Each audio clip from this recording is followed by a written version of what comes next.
This is a short video outlining what we mean by a bilateral exchange.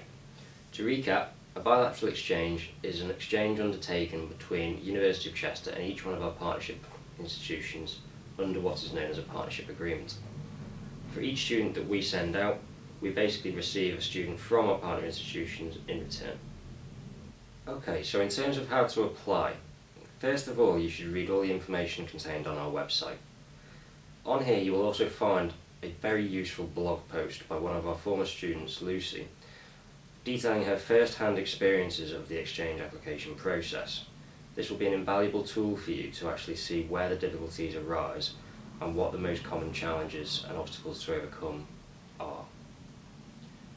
Once you've done this, the next best bet is to go and have a word with your personal academic tutor, your programme leader and, if necessary, your head of department. This is so that you can ensure that an exchange can be incorporated within your programme of study. If you're unsure about anything during this process, you can always contact the Study Abroad office for pointers and hints and tips. First things first though, you do need to get your department say-so to be able to do an exchange, so this is a crucial part of the application process, and nothing else can happen until you have this permission. Once you've established that an exchange can be incorporated into your programme of study, your next step will be to send us an email at studyabroad@chester.ac.uk. The reply that you will receive from this email will detail all the steps that you need to take then in order to get the exchange application process moving. When discussing the possibility of undertaking an exchange with your academic department, you will likely be asked to make a decision between whether you want to do an exchange during your second year or as a third year alternative within a 4-year course.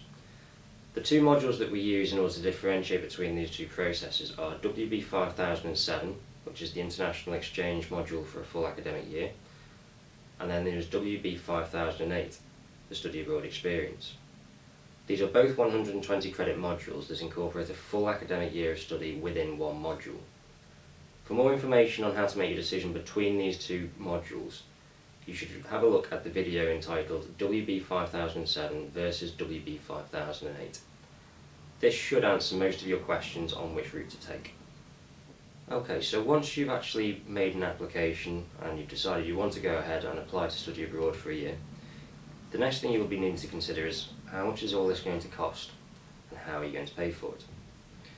Well, first things first, you will have to pay an application fee.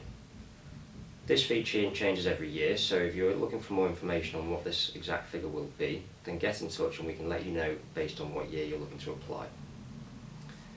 The next main thing you have to consider in terms of cost is where are you going to live for this year. Most of our bilateral partners will offer on-site accommodation for you, or accommodation that is nearby, much in the same way as in your first year at the University of Chester. You will have the option to apply for a number of different housing options. In terms of how much each one will cost, this is something you can research by looking at the actual university's website where you're looking to apply to.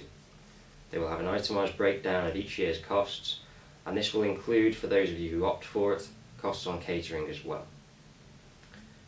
In terms of your food costs, this depends largely on, as we have said, whether you go catering, semi-catered or self-catered. In terms of how much this is all going to cost you, you should again research the cost of living in the area in which you're looking to go. There are a number of websites online where you can actually do this based on specific locations with up-to-date price changes for usual everyday commodities. The next main thing that you have to bear in mind is your travel costs. These will incorporate a number of different elements. First of all, you will have the cost of your flights, cost of transfers to and from the airport to your university. You will also have to consider how much it's going to cost to get your visa. This will depend from each country, but obviously you will have to pay it in order to get there in the first place. You'll also have to think about medical insurance. Most places in the world don't have anything even remotely resembling our National Health Service, so this is something that you can't afford to take for granted. And as a result, most countries that you wish to visit will require you to obtain some form of medical insurance cover in order to be there for a period of time. All these things will cost money, and the only way in which you're going to find out how much it all costs together is to do your research based on the time that you will actually be going. The last thing you need to consider is, what are your day-to-day living costs going to be? and this depends entirely on you and the lifestyle in which you want to lead whilst you're away. In terms of your tuition fees, the good news is that they are still paid to Chester via student finance, so there is nothing you need to do differently to any other year in this respect. And that rounds off this short summary video of what is involved in a bilateral exchange. If this sounds like the option for you, then please email studyabroad@chester.ac.uk and follow the instructions on the response you receive and get your exchange started.